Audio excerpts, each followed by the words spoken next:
Some instruments made from brass are the trombone, tuba, trumpet, harmonica, and various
Welcome everybody, it's another Life Sciences lesson with me. My name is Kathy Hasty and I'm looking so forward to spending the next hour with you.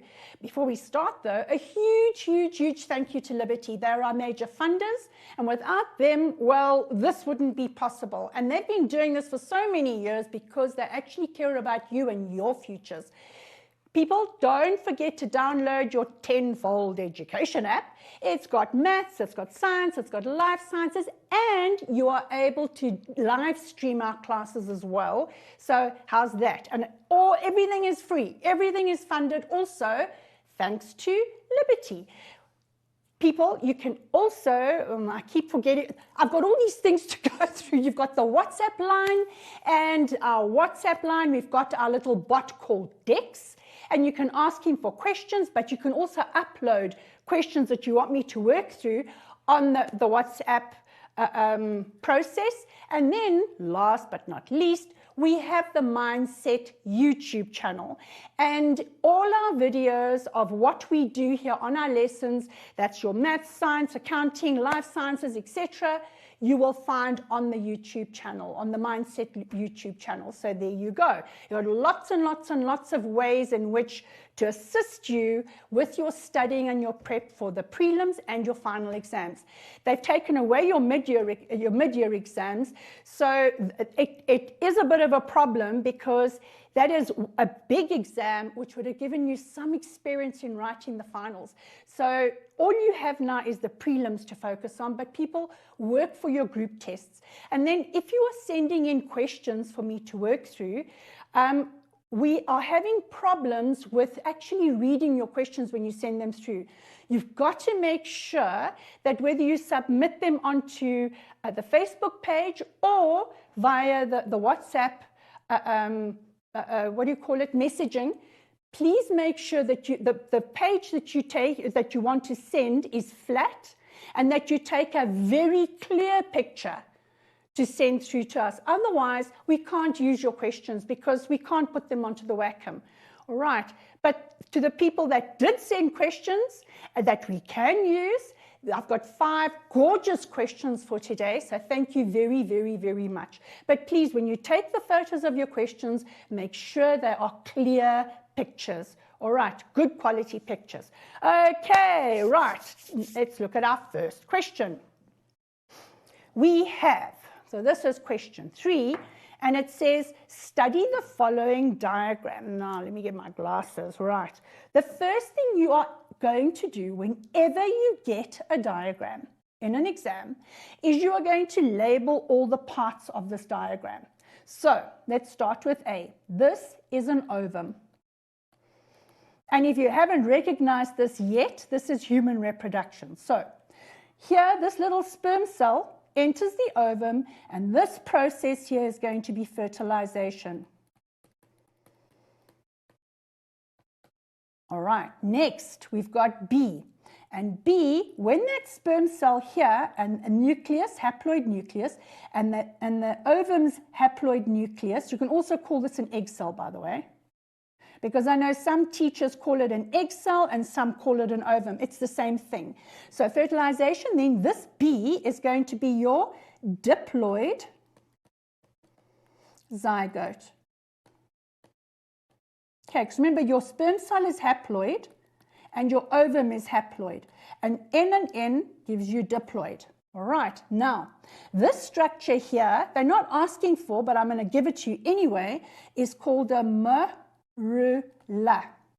And it's simply a little ball of cells because of meiosis, which is cell division, for growth, repair, and replacement. So what happens here is the diploid zygote results after fertilization, and then this diploid zygote undergoes mitosis, and it ends up making lots and lots and lots of cells until you have a little ball of cells called a morula. And you must know what a morula is.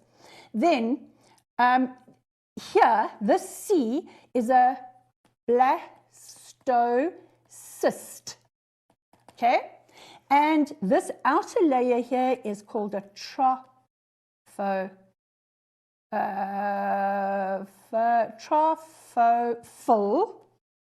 I can't remember how to spell it. I've just gone absolutely blank. What am I talking? Trophoblast, not trophophil. This is what happens when a person gets old. A trophoblast. That is this outer layer of cells. And then because of mitosis, this morula now develops into this ball of cells with a cavity in it. This part will become the embryo eventually, all right? That becomes the embryo eventually, and this cavity is going to form part, that is going to end up being the amnion with the amniotic fluid in that cavity. All right, now, D, this process here where the blastocyst goes into the endometrium, and the endometrium is going to be in the uterus of the female, in case you didn't know. And D, this process is going to be implantation. Now, you can be asked any of these labels that are here, all the structures you can be asked in an exam. That's why I'm covering all of them. Okay, now it says below is the diagram showing the development of the follicle. Now, the follicle, remember, develops in the, I'm going to put it here, in the ovary. All right? So, going back to this one, all of this part here, your ovum, your fertilization, the diploid zygote, the morula, the blastocyst, and the implantation. But this part, all of that, takes place in the fallopian tubes. Or it'll be in one fallopian tube, but it'll be either one. And then implantation takes place in the endometrium of the uterus. So the other part of the uterine, at least of the menstrual cycle, is going to be in the ovary. And what happens there is, here's menstruation is between day 1 and 5, normally if it's a 28-day cycle. And you then, at the same time as menstruation starts, which is the discarding of the endometrium, you're going to have this little follicle developing inside one of the ovaries. And eventually it develops and develops. And what is this? This is called the Graafian follicle. And the follicle's job as it develops is to secrete estrogen. And estrogen does two things. One, it stimulates the pituitary to release follicle stimulating hormone, okay? And then the follicle stimulating hormone causes this follicle to develop, and then estrogen causes the pituitary. I'm going to do it like this. Estrogen causes the pituitary to release luteinizing hormone. And then what the luteinizing hormone does is it causes this here, so the Graafian follicle, to burst. This is going to be your ovum. And E is ovulation. Done. On day 14 of a 28-day cycle if everything is normal. Then we get to F. And F is this structure here called the corpus luteum. So, luteinizing hormone causes the Graafian follicle to burst, and when it bursts, it releases the ovum, which is called ovulation. Definition for ovulation: it is the release of the ovum by the Graafian follicle. Why? Because of luteinizing hormone that comes from the pituitary. So the pituitary releases two hormones. One, follicle stimulating hormone to stimulate the development of the follicle in the ovary. And then the follicle secretes estrogen, which is secreted by the ovary. It's an ovarian hormone. And the excess estrogen then causes the pituitary to release luteinizing hormone. And then luteinizing hormone causes ovulation. It causes the Graafian follicle to burst and release the ovum. So it's ready for fertilization here. And it then also causes the change from the Graafian follicle that's now burst to develop into the corpus luteum. And the corpus luteum's job is going to be to release progesterone. And progesterone maintains this endometrium lining so that implantation can take place if fertilization has occurred. All right, so that's the whole menstrual cycle in 2 diagrams. Okay, if fertilization does not occur, you will be able to see here that the corpus luteum is going to slowly get smaller and smaller and eventually disintegrate. And as this level of progesterone goes down, it means the pituitary can now release follicle stimulating hormone again, because progesterone inhibits, it stops the pituitary from releasing follicle stimulating hormone. Because the minute the pituitary releases follicle stimulating hormone, menstruation will occur, and menstruation means that whole endometrium is going to come away. It's going to be flushed out of the body during menstruation, and a new endometrial lining is going to be started to be built. Okay, now let's check our questions. It says identify structure A. So structure A is the ovum. It says identify the hormone responsible for E. So E was, let's go down here. E is ovulation. So the hormone responsible for ovulation is going to be the luteinizing hormone. Just put LH. LH is perfect. Okay. And then identify process D.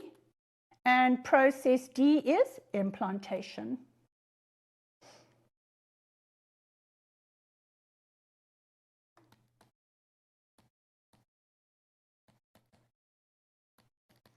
Okay, that is when that little blastocyst implants into the endometrium. All right, now name the hormone produced by the follicle before process E. So What hormone is the follicle producing? I told you, it produces estrogen. It secretes estrogen.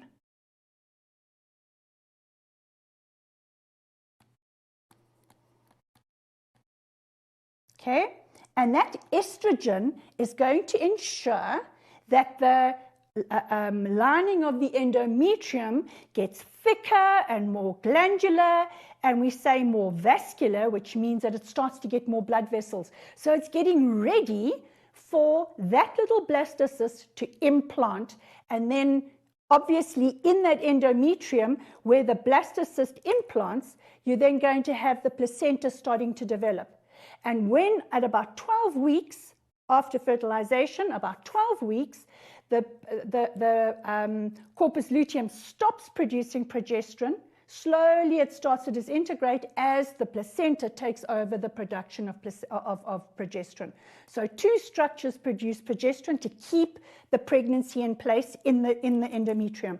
One is the progesterone, which maintains the endometrium, and secondly, it is the placenta, which at 12 weeks of pregnancy takes over the production of progesterone to ensure that that endometrium stays in place and the little fetus can now develop. And it's also from then on, it's from about 10 to 12 weeks that people refer to it not as an embryo anymore, but as a fetus. Okay, how many chromosomes does structure B have? So let's just quickly check. Structure B is a diploid zygote, and if this is a human being, it's going to have 2 sets of chromosomes, which means it is going to have 46 chromosomes. All right, and then on which day was structure A released? Let's just check structure A is, on what day was structure A released? It was released here on day 14. All right, so that's something you should know. If it's a 28-day cycle, then it's day 14. And I'm going to put here in brackets, just as extra information, it is ovulation. All right. Okay, describe the development of B until it forms C. So let's just check B to C. So from the diploid zygote until it gets to a blastocyst. Oh, that's easy going. Here we go.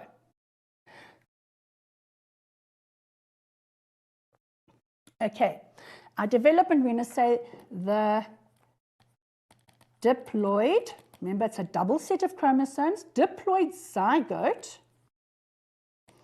and undergoes, or you can say divides by, undergoes mitosis. Okay, remember mitosis is for growth, repair and replacement. So mitosis to form a round mass of cells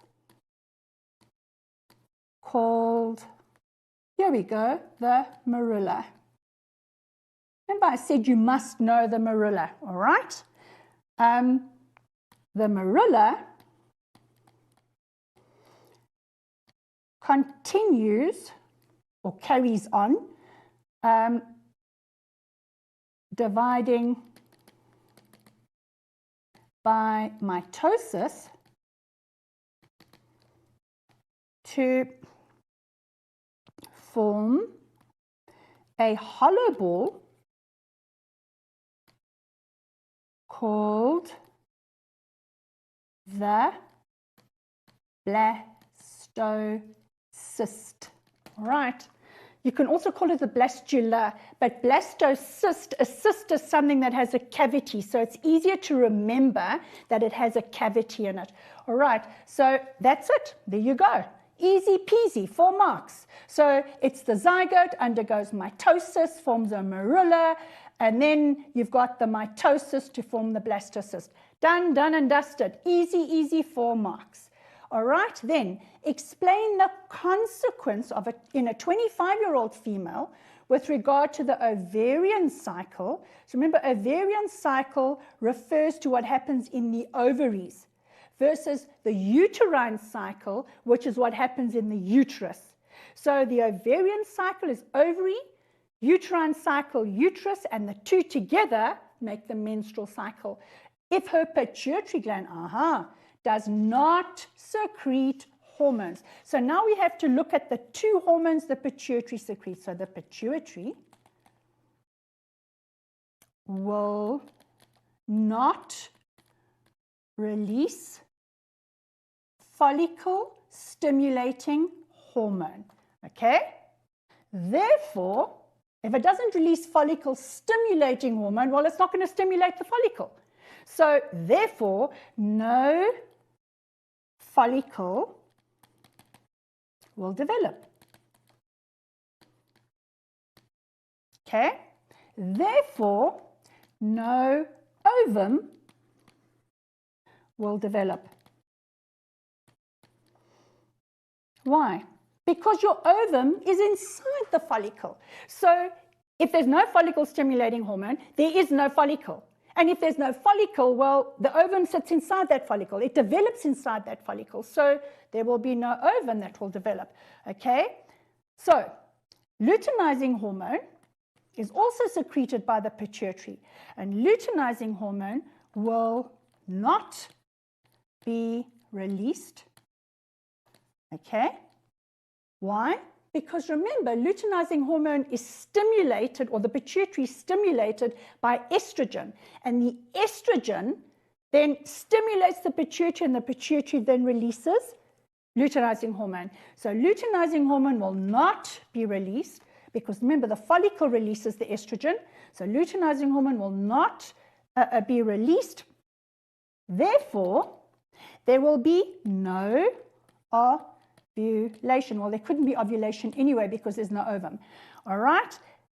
No ovulation will occur, and therefore there will be no pregnancy possible. So this poor girl will actually be infertile. Not because she doesn't have the follicles in her ovary, but because her pituitary is not releasing the hormone. So it's follicle stimulating hormone by the pituitary, the follicles. The follicles release estrogen, which stimulates the pituitary to release, to cause ovulation. And yeah, that's how it works. So it's follicle stimulating hormone, estrogen. Luteinizing hormone, progesterone, and that's how those hormones work together. You must know how the hormones work together. Oh, we've got one last question. Explain the importance of structure F, maintaining constant process after E. So let's just quickly check structure F after E. Okay, so it's the corpus luteum after ovulation. So here we go. Let's get some space here. So what are we going to happen when fertilization, or you can write fertilization with an S, hey? Fertilization with a Z is English, is UK English. And fertilization with an S is American English. Americans don't speak English. So when fertilization takes place, all right, the corpus luteum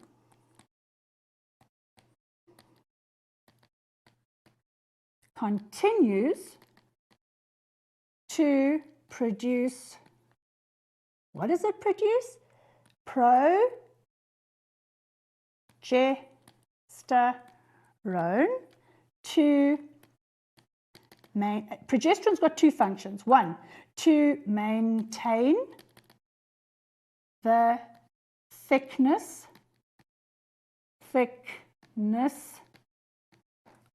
of the endometrium. All right, and this is the one, to inhibit the pituitary from releasing follicle stimulating hormone, because the minute the pituitary starts releasing, when the progesterone level drops, because the corpus luteum disintegrates, as that progesterone level drops, so the pituitary is no longer inhibited. And if it's no longer inhibited, it will then start to release follicle-stimulating hormone. One of the things that will happen with follicle-stimulating hormone is the follicle will develop, okay, as we saw in the diagram, but it will also cause the endometrium lining to now start tearing away and being shed out through the vagina, all right, which results in menstruation. There you go. I am going to go back to the studio for a quick ad break, and I'll see you all in a couple of minutes.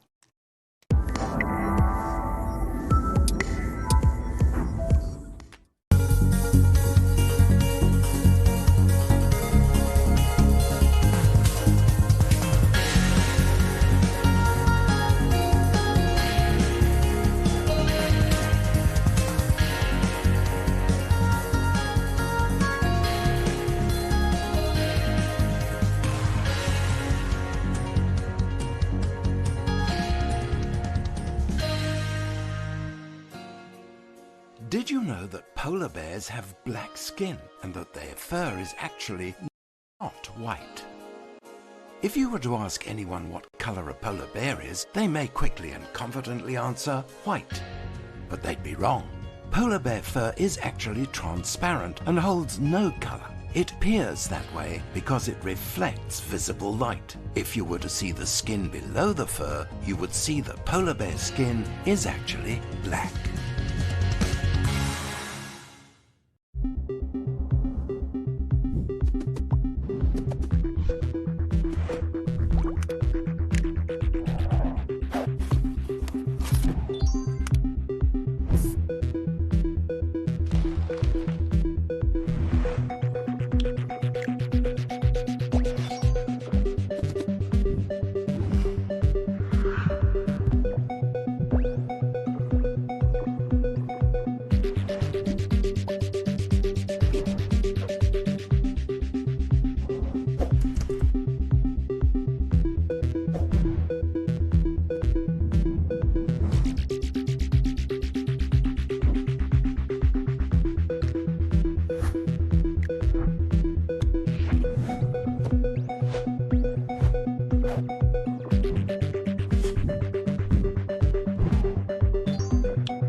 Welcome back, folks.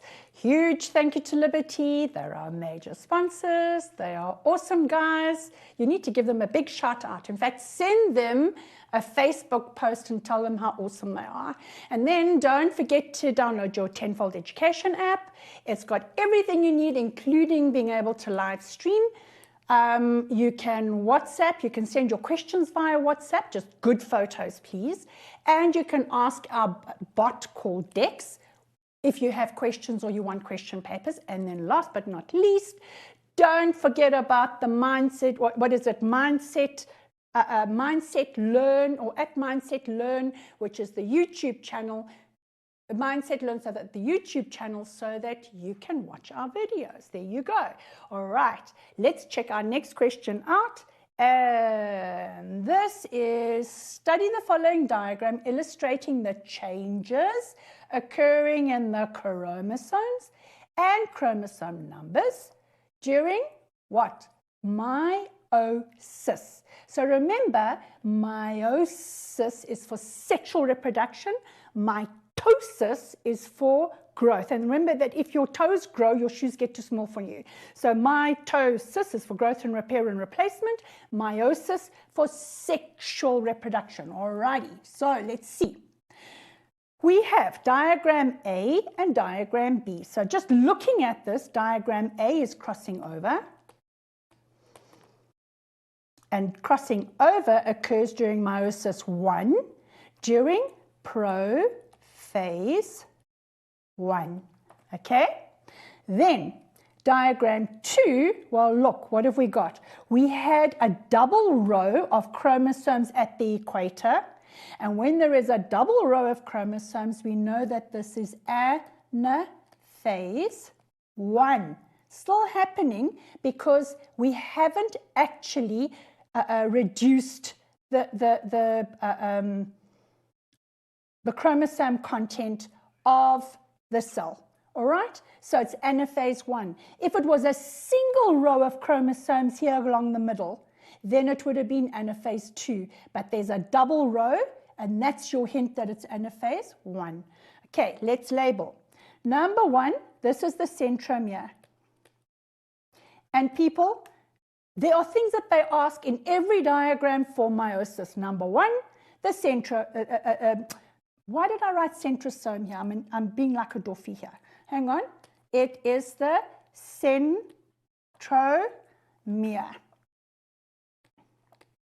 Okay? And then here, this point where they touch is called the chiasma. Okay? That's the point of touching. This here is a sister chromatid. So that's a sister chromatid to this one. And then this one will be a sister chromatid to that one. Okay, so the two chromatids are sister chromatids. These two that are not alike, they will be non-sister chromatids. Why? They belong to different chromosomes. So if they belong to the same chromosome, then they are sister chromatids. If they belong to different chromosomes, then it's going to be a non-sister chromosome. All right, so now, 4, that's our homologous chromosome. Okay, you don't have to say homologous chromosome pairs because your homologous chromosomes are a pair. So it would be like saying homologous pair. They're not. It is a homologous chromosomes means they're the same. So what is a homologous chromosome? Number 1, they have a centromere in the same position. Number 2, the length of the chromosome is the same. Number 3, the size of the chromosomes are the same. Number 4, they contain the same, they contain alleles for the same characteristics. So if this is hair color, that will be hair color. If this is eye color, that will be eye color. All right. So they contain the same alleles for the same characteristics on one chromosome. All right. Here, so this is the centrosome, which is this little point that sits at the poles. Okay, that's also the pole. It's the end of the cell. And then these are your chromosomes that are now separating. One's pulling that way and the other's pulling that way. And then during telophase, it's going to do this and eventually divide into 2 unidentical daughter cells that are going to be haploid. Right. So, and this here's another one they like to ask is the spindle fiber. All right, so spindle fiber, centrosome. Don't confuse centrosome and centromere. Think of it like this. The centromere merely holds the 2 chromatids together. Okay, so now let's go. Where are our questions? Okay, identify the parts numbered 1 and 4. So let's just quickly check. So 1 is the centromere and 4 is the homologous chromosomes. So centromere and homologous chromosomes. Okay, let's see what process is illustrated in A. Okay, if I remember correctly, A is crossing over.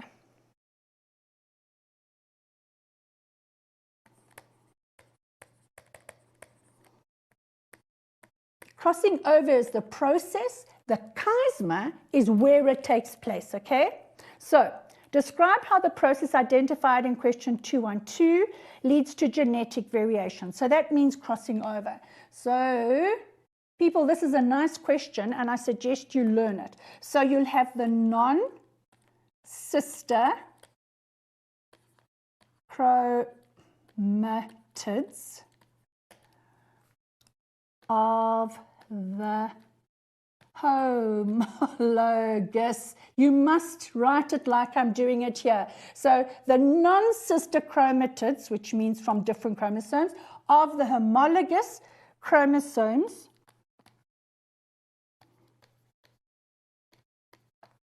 cross over, so that should be one mark, cross over at a point called the chiasma.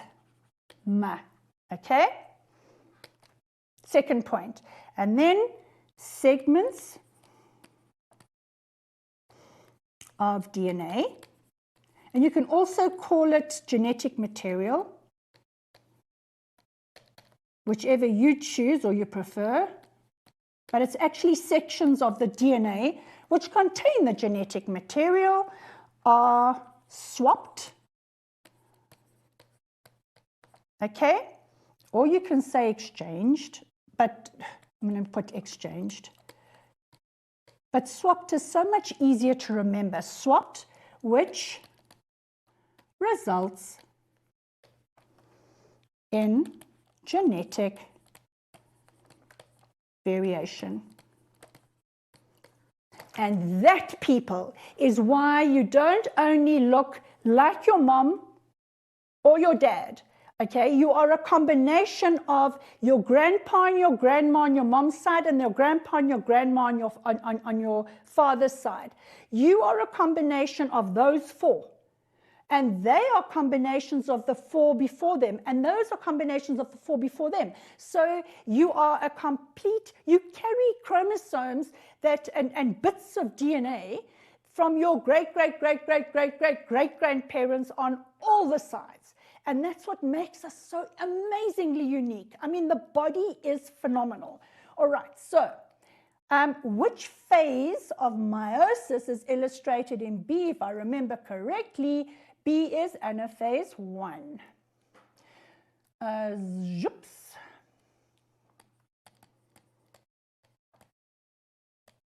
How do we know it's anaphase 1? And I'm going to put this in brackets so that you remember. There is a double row of chromosomes, or you can say homologous chromosomes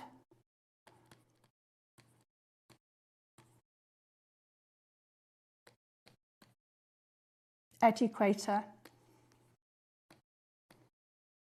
Okay, that should be during metaphase, and then as you're going to anaphase, you can still see the double row of chromosomes or the homologous chromosomes at the equator, and now how they separate. All right, so describe how the gametes would be affected at the end of meiosis in diagram B. So after anaphase 1, what would they, I mean, hang on, there's something that would happen. Okay, oh, wow, look here. If you look at this, I'm going to use, let's do blue. You see this here? This is non-disjunction. Okay, non-disjunction means that the homologous chromosomes don't separate out from each other here. So you're going to have, instead of, I mean, this diagram here only shows 4 chromosomes. So theoretically, this thing started off with 2 pairs of chromosomes, whatever the structure here, 2 pairs of chromosomes. So one pair is going to go this way, which means 2 chromosomes, and one pair is going to go this way, so 2 chromosomes there and 2 chromosomes there, and then they're going to be haploid. That's at the end of meiosis 1. But what happens here is you've got non-disjunction. So the chromosome pairs both move towards the pole here. So instead of having 2 and 1, 2 and 2, we're now going to end up with 1 chromosome on this side and 3 chromosomes on this side. 1, 2, 3, which is a mess, okay, called non-disjunction. Okay, so how will this be affected at the end of meiosis in diagram 1? So that's actually very easy. And I'm going to quickly draw a picture here to show you. we're going to have, where we should have 2 and 2 is normal. We're going to have 3 chromosomes that are going to go one way to form one gamete, or one sister, one daughter cell, and this one's going to only have 1 chromosome. So this is after meiosis 1. Then we're going to have, so this is reduction division. Okay? And then we have meiosis 2. And here it simply duplicates that. So what's the result? What are we going to see? Here in meiosis 2, we're going to have 2 gametes that are going to, because remember they want to know about the gametes. We're going to end up with 2 gametes with 3 chromosomes and 2 gametes with only 1 chromosome, when normal would have been 2 and 2. That's what would have been normal. And we would have ended up with, let me use another color here. So normal would have been 2. And what should have happened is we should have had 4 gametes with 2 chromosomes each, like that. That would have been normal. So because of non-disjunction, we end up with this. So what can we see there? So the answer is going to be 2 gametes will carry an extra chromosome. Okay, so this will be +1, and this is going to be -1, and 2 gametes will have 1 less chromosome than normal.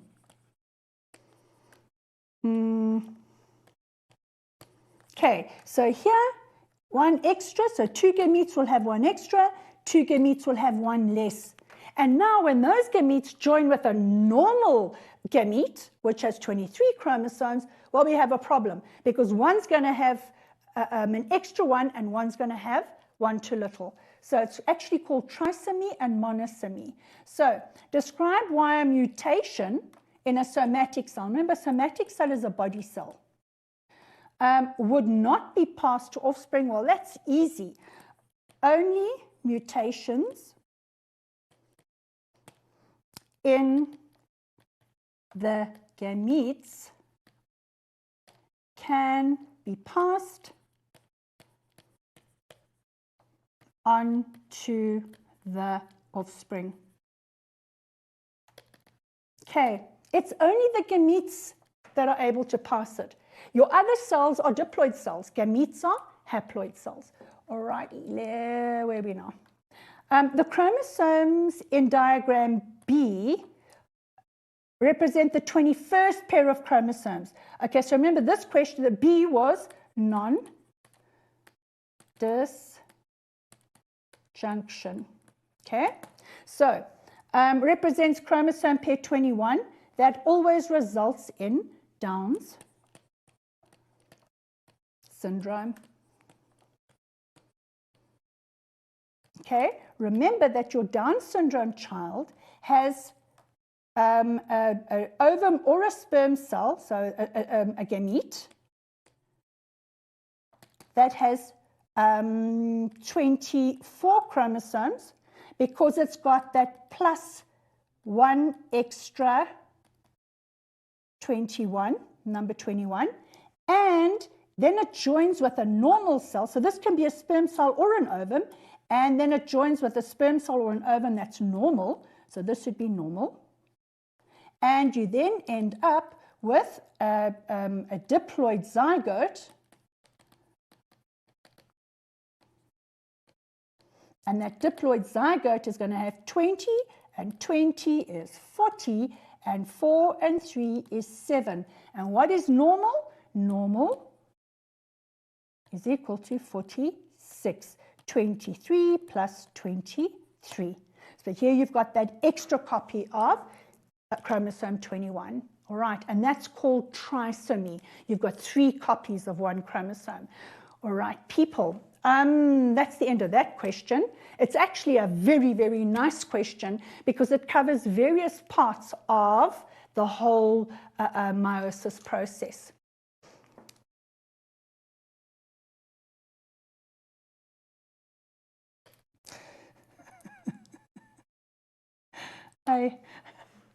Alrighty, it looks like okay, people,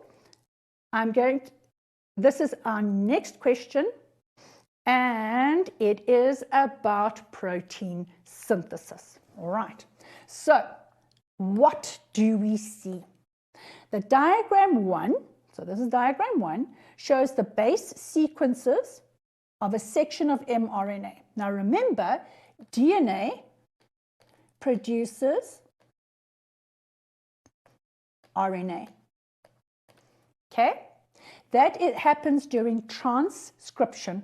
And then during translation, RNA produces proteins. Okay, so that is your process. Transcription, DNA produces RNA. Translation, RNA produces proteins. So, what are we looking at? So, that's diagram 1 here. And it says diagram 2 shows mRNA after a mutation has occurred. Now, remember, a mutation is the insertion or the deletion of a nitrogenous base or a whole string of nitrogenous bases. So let's see what is different. We've got that's the same, that's the same, that's the same, same. Okay, this is different. Okay, it should be U and it's C. And this is C and it should be U. So it looks like the two swapped around. So that is not the same.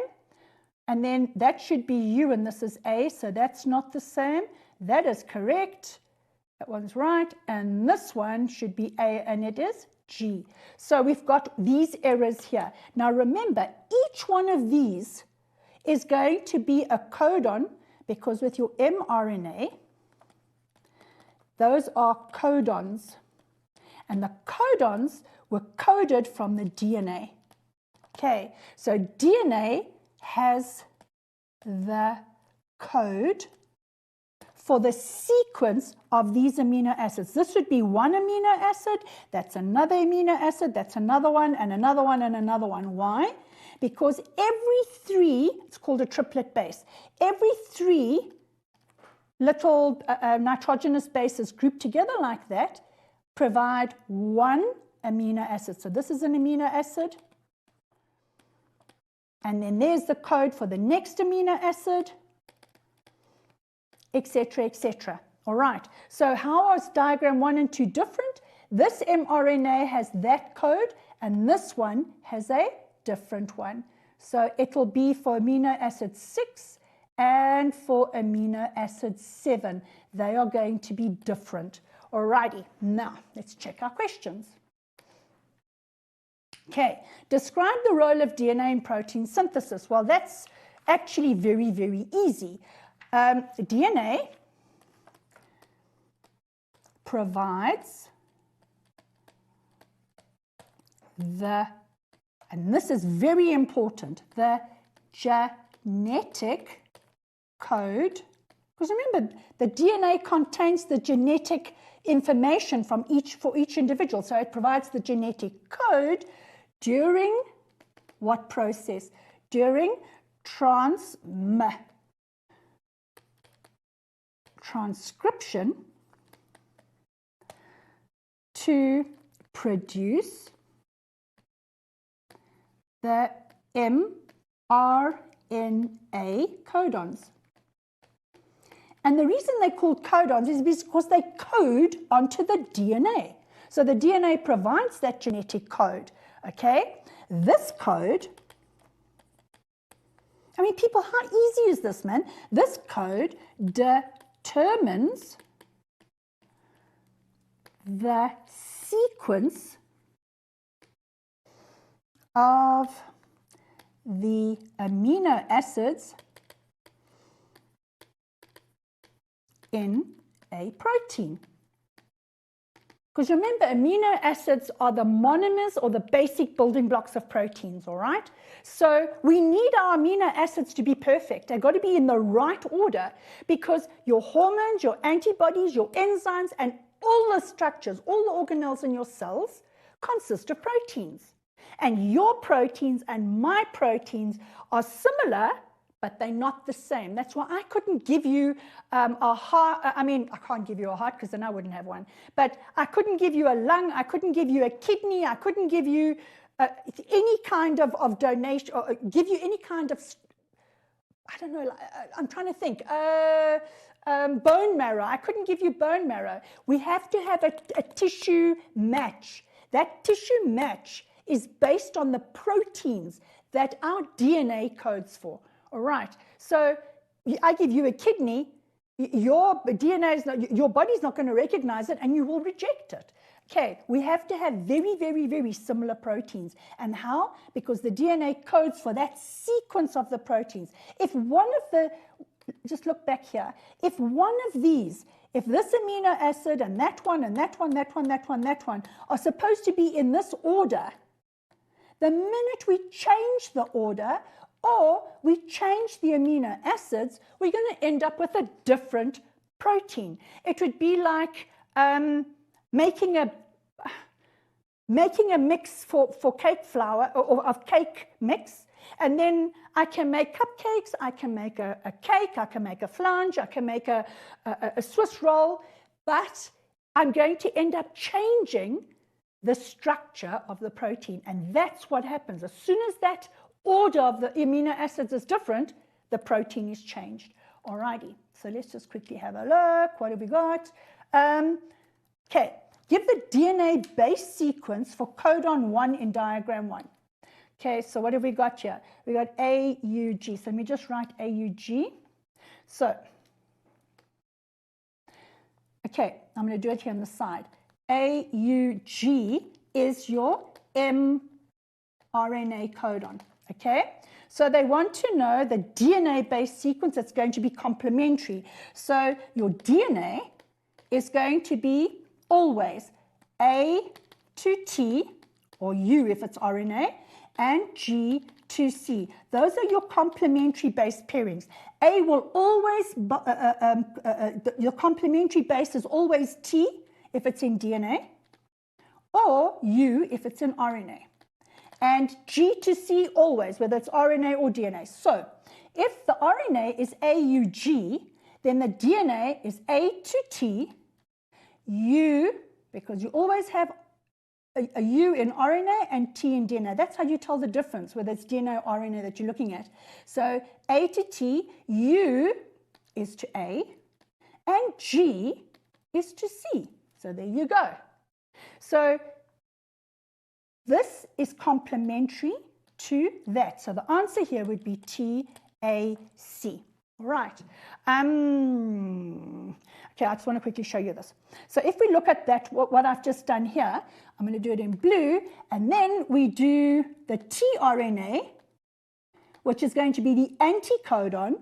That is going to, now if I look at the mRNA, remember it's complementary to the mRNA, so it's going to be CAU. And if you look here, your DNA and your RNA are very similar, except the RNA will have a U and the DNA will have a T. Easy peasy. All right. The table below shows the anticodons, there we go, for amino acids. Now, let's take this one, it's an easy one here. If histidine, the anticodon, because remember, your anticodons are carried by your tRNA. Okay?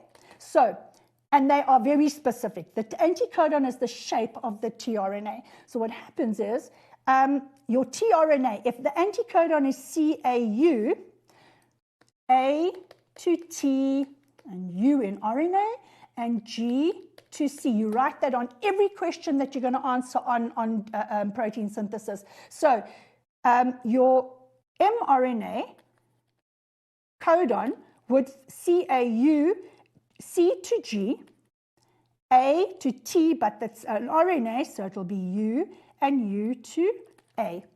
Let's do another one that's only got one. Let's do methionine here. So this is your anticodon, so your tRNA. Okay, so our mRNA is going to be A to U, U to A, and G to C. There's your mRNA. And your DNA is going to be, let's do DNA in orange. So DNA is going to be ATG because it's the same or very similar in the RNA. And then here, if we do the DNA here, the DNA is going to be CAT. The only difference in DNA and your anticodons or your tRNA anticodons is that the U and the T in DNA. That's it. All right, so let's have a look here. Give the code for histidine. So the codon for histidine. So they want what the mRNA is going to look like. So histidine, oh, there we go, we did it. So it would be GUA, would be your mRNA codon. mRNA has a codon, and your tRNA is the anticodon. It is the complementary base set. So it should be GUA. All right, tabulate two differences between amino acid chains produced by the molecules in diagram 1 and 2. Okay, so let's just do this. First thing you're going to have to do is draw the table. There's 1 mark just for doing this. Okay, so even if you're running out of time, draw the table and put diagram 1 and diagram 2. All right, so already 1 mark. Thank you for coming. Okay, so the differences between the amino acid chains. Okay, so here the 6th one is UUC and UAA.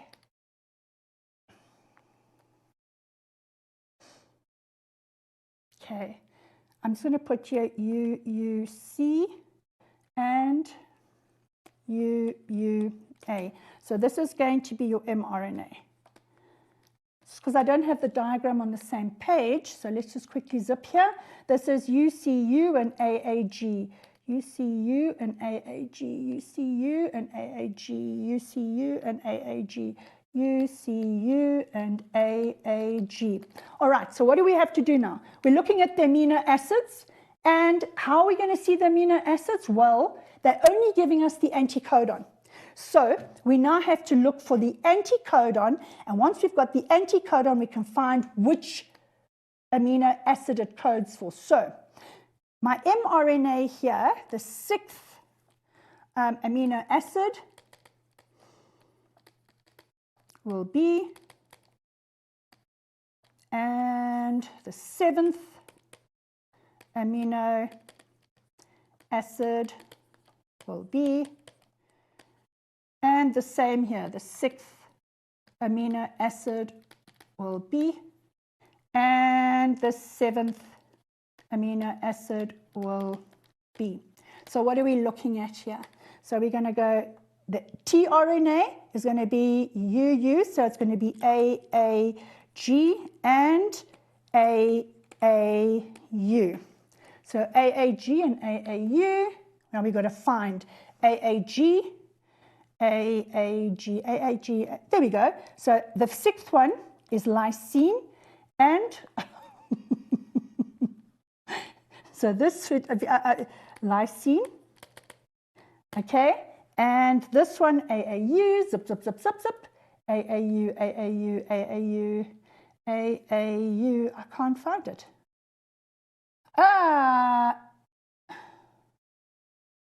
I can't find AAU. Am I right? AAU. People, I'm lost here. AAU. Where is AAU? Oh, man. Oh, no, I can't find it. It's AUU. What am I doing? It's AUU. AUU. So this would be isoleucine. Okay, I'm running out of time here. So you follow the same process. Look at the mRNA, find the tRNA, and find the amino acid that matches. People, that's all for today. Have a wonderful, wonderful rest of your week. Be safe, take care, wear your masks, sanitize, and stay away from parties. Mwah!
What's up, peeps? Welcome to Moby School. We are here to make sure that you, yes, you get all the marks that you deserve on the go.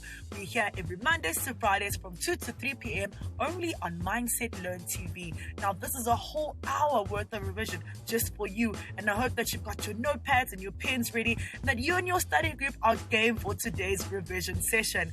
Now, my name is Joe, and just like you, I am also in matric, and I'm here for a whole hour to make sure that I ace my final exams. And I hope that